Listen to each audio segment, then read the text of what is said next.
Bonjour et bienvenue chers élèves, je suis Hussein Ali, professeur des sciences économiques et sociales. Aujourd'hui, je vais vous présenter les thèmes sur les FMN, les firmes multinationales. L'objectif de notre science, c'est de voir les stratégies adoptées par les firmes multinationales pour avoir des bénéfices élevés. Donc nous allons voir les différentes stratégies adoptées par les firmes multinationales. Après, nous allons voir les avantages et les inconvénients de la délocalisation par les firmes multinationales.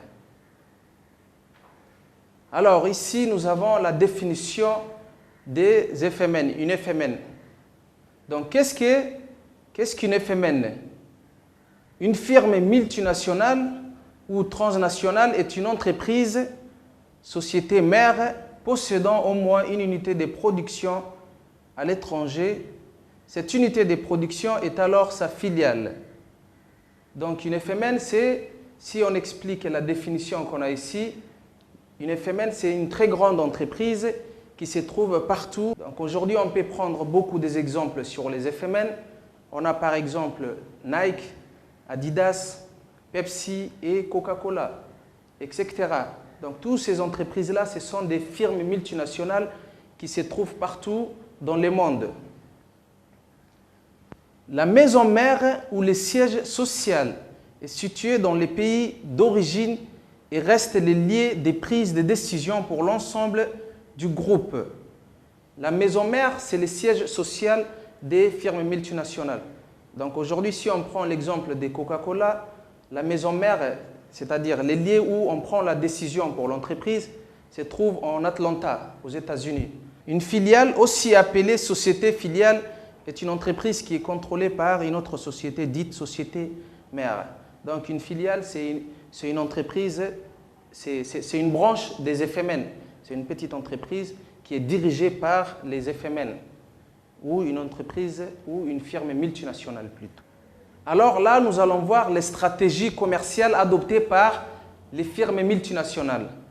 Quelles sont les stratégies commerciales des FMN? La compétitivité, capacité pour une entreprise ou une économie à conquérir des parts des marchés en affrontant la concurrence. Ici, comme je vous ai dit, nous allons voir les stratégies adoptées par les firmes multinationales pour avoir des bénéfices élevés. Donc pour augmenter ces bénéfices, les FMN ont plusieurs stratégies commerciales. Au premier, nous allons voir la compétitivité. Donc la compétitivité, c'est lorsqu'une entreprise arrive à gagner sa part des marchés par rapport aux autres concurrents. Nous allons voir deux types de compétitivité. La compétitivité prix et la compétitivité hors prix. Nous allons voir ensemble et lire la définition des compétitivités prix et la compétitivité hors prix.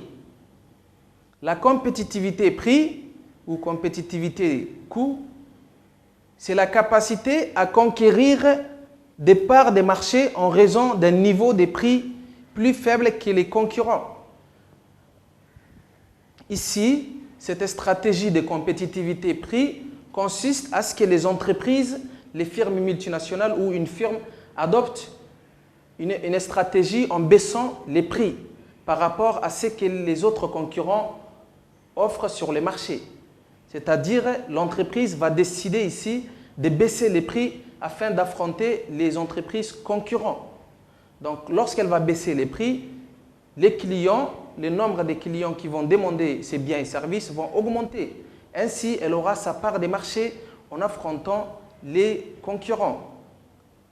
La compétitivité hors prix ou compétitivité structurelle, c'est une capacité à conquérir des parts des marchés indépendamment du niveau des prix grâce à l'adaptation à la demande, à la qualité réelle ou supposée du produit, au service après-vente, à l'image des marques, au délai de livraison, etc.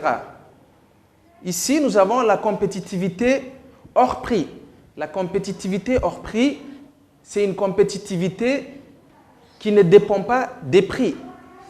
Par exemple, une firme multinationale, elle paie jouer sur sa marque, sur la qualité des produits, en mettant sur le marché des produits de haute qualité.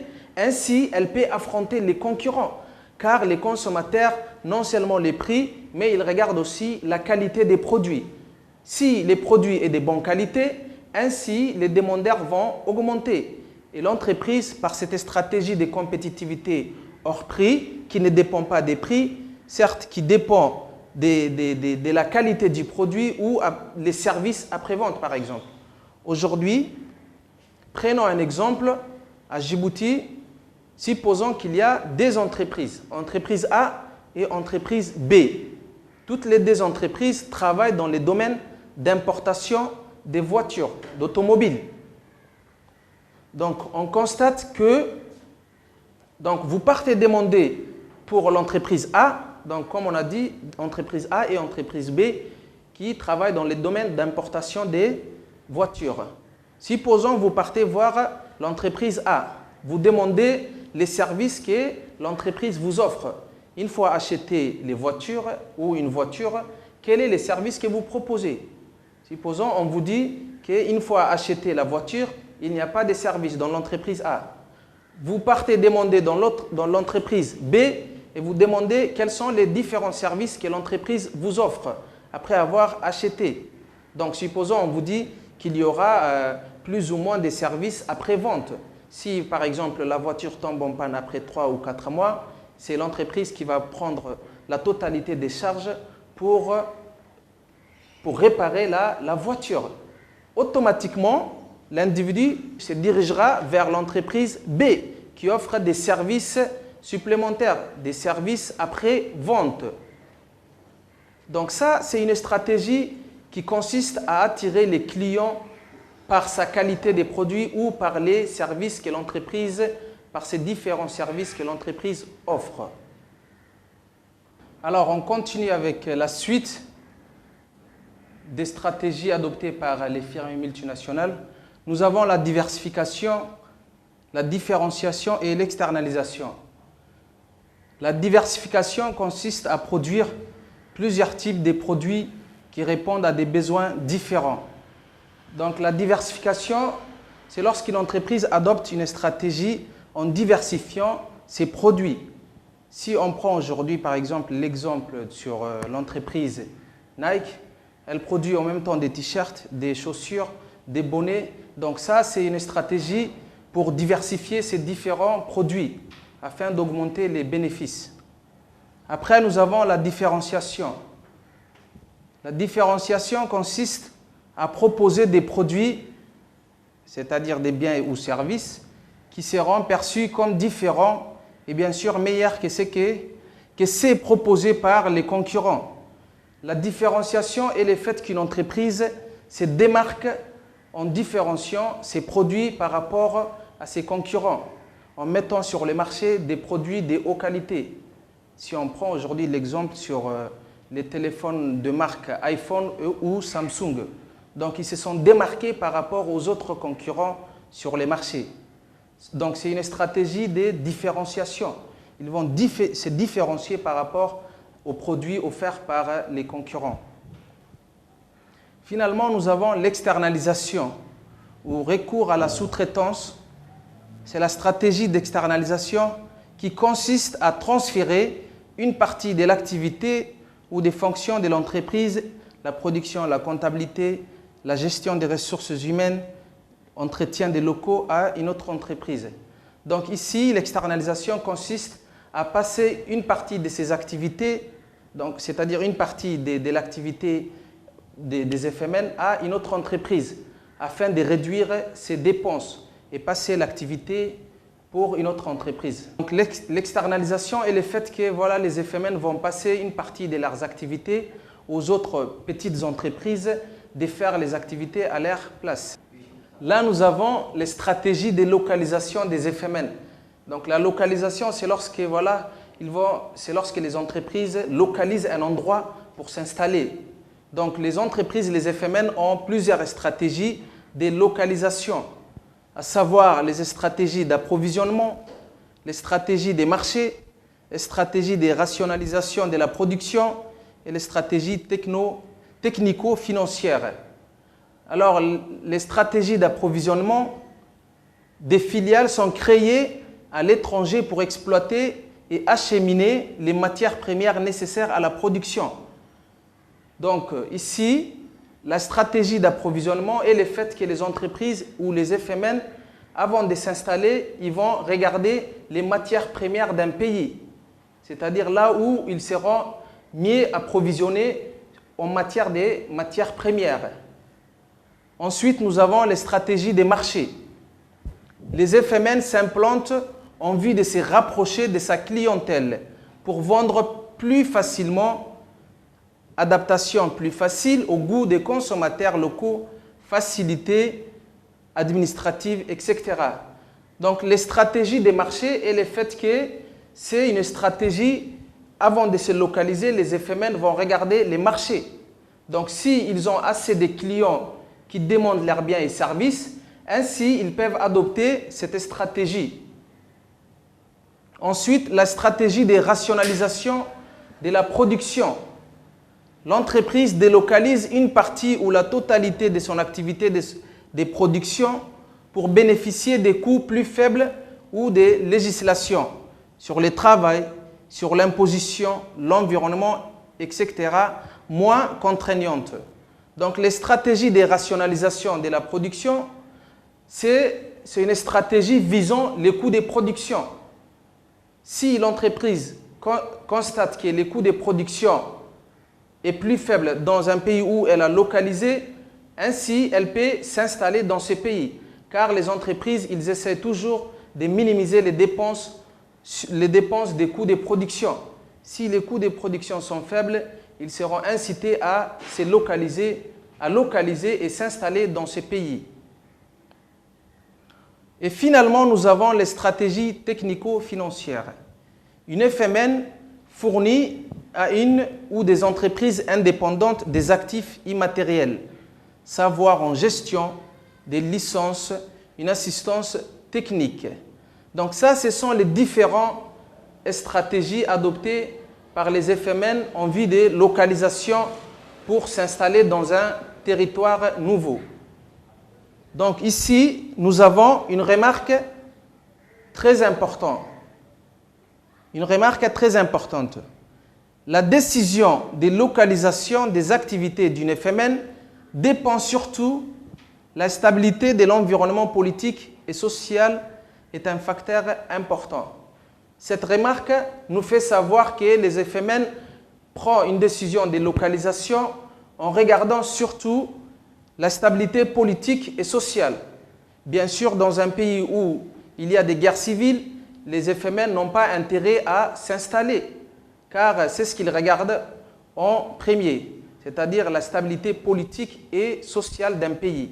Si un pays est stable en matière de politique, en matière sociale, ainsi les FMN sont attirés à s'installer dans ce territoire. Ici, nous avons comment les FMN participent au processus de la délocalisation. Donc, les FMN participent au processus de délocalisation. En économie, la délocalisation désigne les transferts d'activités, des capitaux et d'emplois d'une entreprise d'un pays vers un autre pays afin de bénéficier d'avantages compétitifs. Alors, la délocalisation désigne le fait qu'une entreprise quitte un pays pour s'installer dans un autre pays. Donc, c'est-à-dire elle va fermer son unité de production d'un pays pour s'installer dans un autre pays. Alors ici, il ne faut pas confondre la délocalisation et la localisation. La délocalisation est le transfert à l'étranger d'une activité initialement réalisée sur le territoire national. Par contre, la localisation à l'étranger correspond à l'implantation d'unités de production nouvelles à l'étranger. C'est-à-dire, c'est lorsqu'une entreprise décide d'ouvrir nouvellement son entreprise dans un territoire nouveau. Ici, nous avons les principaux causes de la délocalisation, c'est-à-dire quelles sont les raisons qui poussent les FMN à se délocaliser d'un pays. Donc nous avons trois différentes causes ici. Les principaux déterminants de délocalisation de la production des entreprises sont: les délocalisations obéissent à une recherche de compétitivité prix, c'est-à-dire à une minimisation des coûts de production unitaires par les déplacements d'activités dans des pays attractifs, principalement en raison des coûts de main-d'œuvre plus faibles. Ensuite, la recherche d'une meilleure compétitivité hors prix, la qualité des produits, les innovations, peut être aussi un stimulant de délocalisation incitant des entreprises à s'implanter dans des pays mieux dotés en capital humain, en recherche et développement et en nouvelles technologies. Et finalement, la recherche des débouchés peut également motiver les transferts d'une unité de production d'un pays au marché saturé vers un pays où les perspectives de croissance sont fortes. Si je résume les principales causes de la délocalisation des FMN, en premier, nous avons la recherche de la compétitivité prix, qui correspond à ce que les entreprises fuient les pays où les coûts de production sont élevés. Donc, ils vont chercher à se délocaliser et s'installer dans des pays où les coûts de main-d'œuvre sont moins chers. Ensuite, la recherche d'une meilleure compétitivité hors prix. Donc, c'est-à-dire aujourd'hui, toutes les grandes entreprises cherchent à s'installer dans des pays où ils sont mieux dotés en capital humain ou en capital technologique. Donc, ils cherchent toujours à une proximité des pays où il y a plus de technologie, des pays où la technologie est bien avancée par rapport aux autres pays. Donc ça, c'est l'une des raisons. Finalement, la recherche des débouchés, qui veut tout simplement dire les entreprises ici, ils se délocalisent vers des pays où les croissances économiques sont fortes. Ils vont s'installer dans des pays où la croissance économique sont fortes. Car avec la croissance économique, les pays sont riches, ainsi la demande des biens et services sont élevées. C'est pourquoi ils sont incités à se délocaliser et s'installer vers les pays où la croissance économique sont très élevées. Donc ici, nous allons voir les avantages de la délocalisation pour les pays d'origine ainsi que pour les pays d'accueil. La délocalisation permet pour l'entreprise. Donc ici, pour les pays d'origine, on va plus expliquer les avantages de la délocalisation pour les entreprises. Pour les entreprises, la délocalisation permet de bénéficier d'une main-d'œuvre moins chère. Lorsqu'une entreprise se délocalise vers un pays où les coûts de main-d'œuvre sont faibles, elle va en profiter. C'est qu'on constate aujourd'hui les cas de la Chine, surtout les cas des pays sud-est, ainsi qu'en Afrique aussi, nous avons certains pays où les coûts de main-d'œuvre sont faibles. L'exemple de l'Éthiopie. Donc, ils vont bénéficier des main-d'œuvre.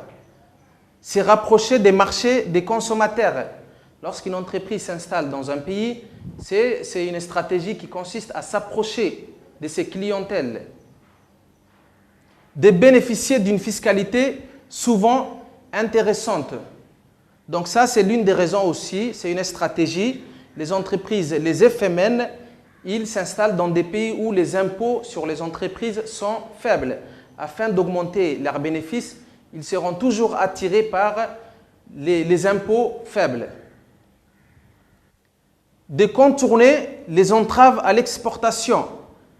Donc, lorsqu'ils vont s'installer dans un territoire où auparavant ils exportaient les biens et services, cela va leur permettre de contourner les frais de transport ou bien, par exemple, les frais des exportations, les frais de douane, etc. Donc ça, c'est un avantage pour les entreprises, pour les firmes multinationales.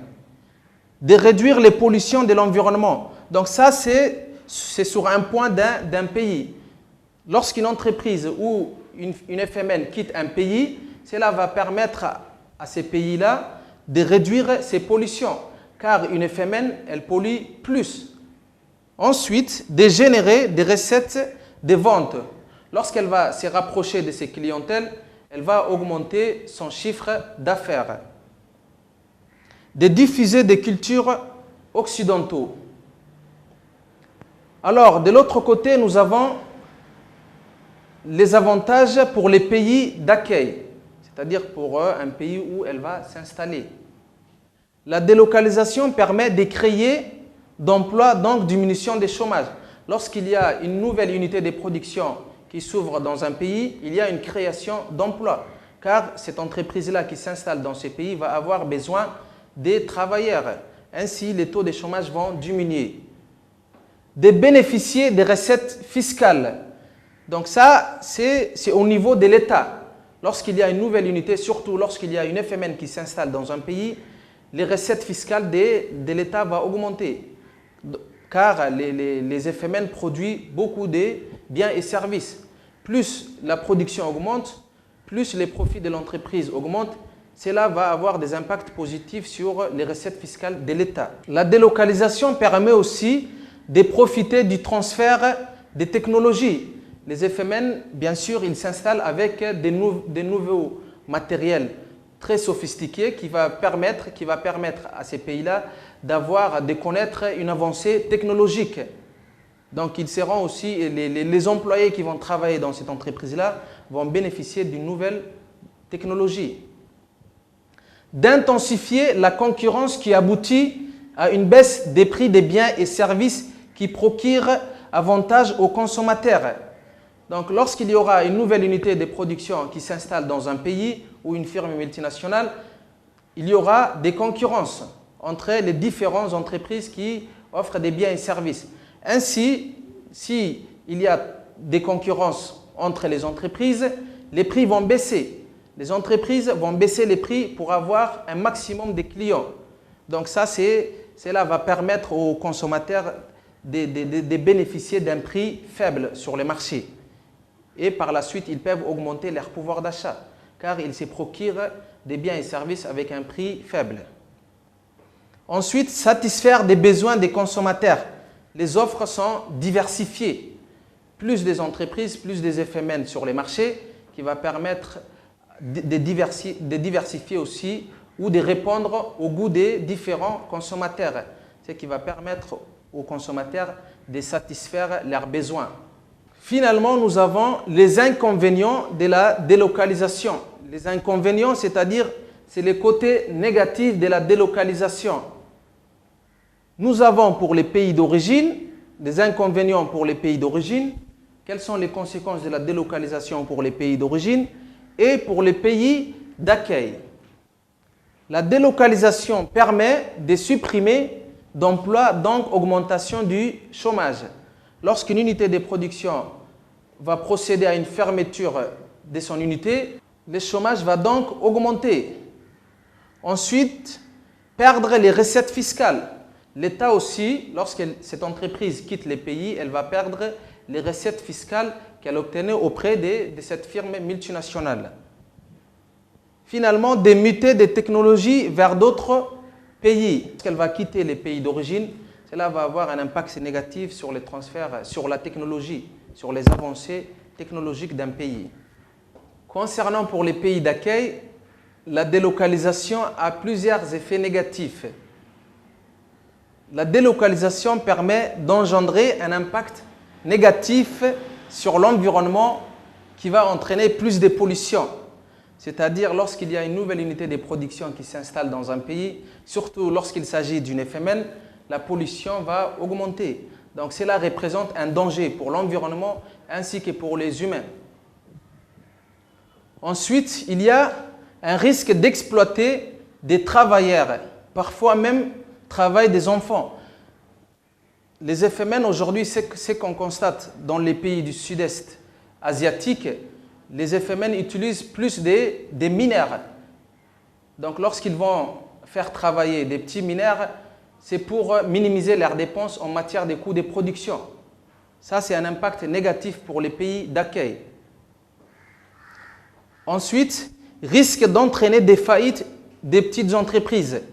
Lorsqu'il y a une très grande entreprise qui s'installe dans un pays, cela va pouvoir impacter les petites entreprises qui se trouvent dans les marchés, sur les marchés.